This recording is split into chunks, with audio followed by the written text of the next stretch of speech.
Take the time to know my mind. I think about you all the time. I really wanna be with you. And that my love is true. Spend some time. You may find.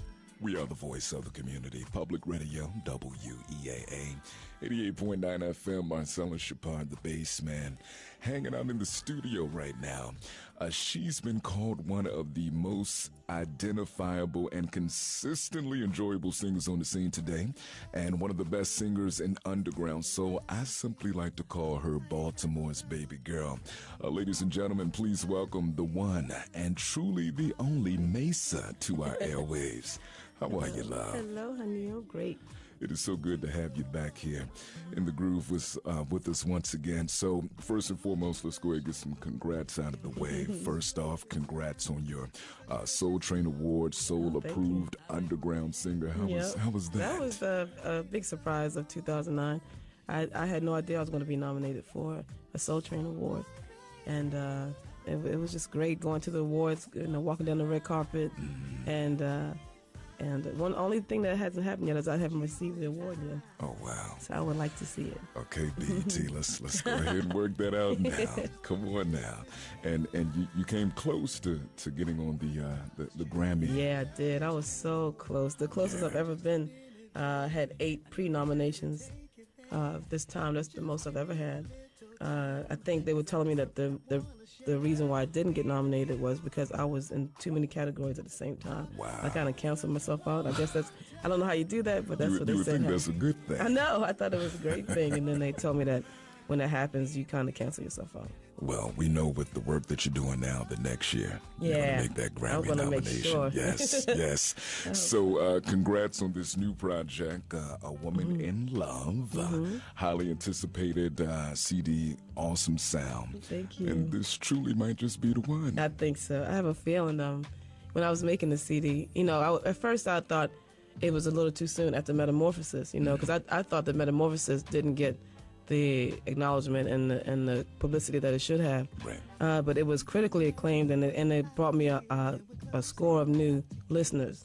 So I was proud of that. So I kind of wanted to, kind of ride on that for a little while. But the record company really wanted me to do this straight ahead idea. They wanted me to start going into the world of straight ahead jazz, and I wanted to kind of touch on that too. But I wasn't ready to fully put both feet into that at this point in my life. I wanted to continue who I think I've become as far as jazz, funk, and soul singer.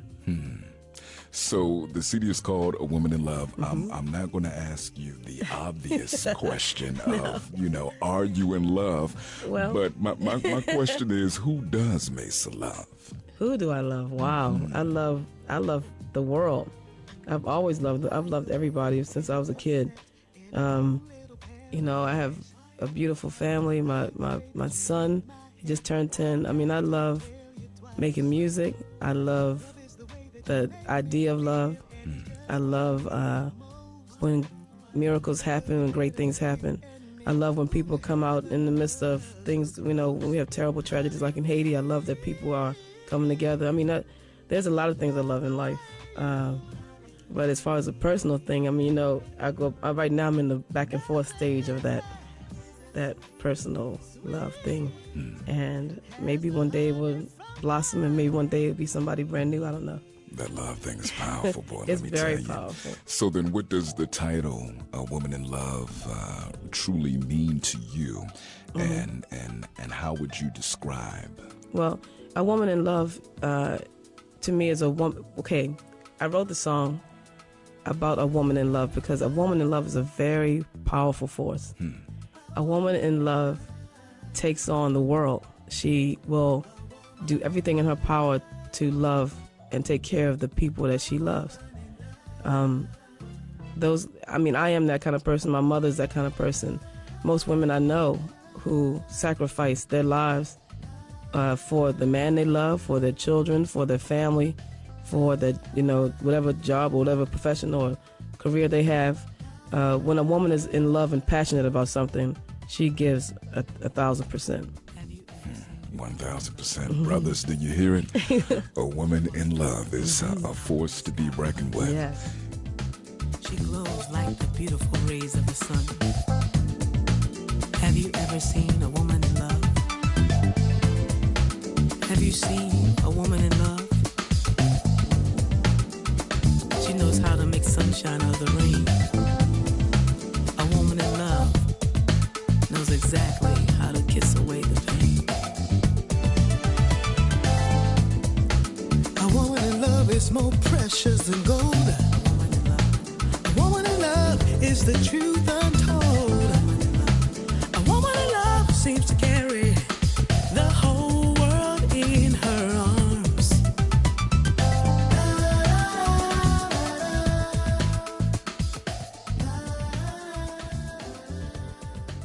So this is a concept CD. You're no stranger to doing concept CDs. Yes, this is one. You've had great success in doing those in the past, but this time around you take things to another level, having some original tunes on here as well. What I love about the project is that no matter what vein you're in, whether it's funk, soul, R&B, jazz, you have the ability of taking a song and truly making it your own and giving it a whole new life, if you will. Yeah. What would you attribute that to? I think I attribute that to just being true to my art, just being true to my spirit, and growing up and listening to so many different types of music.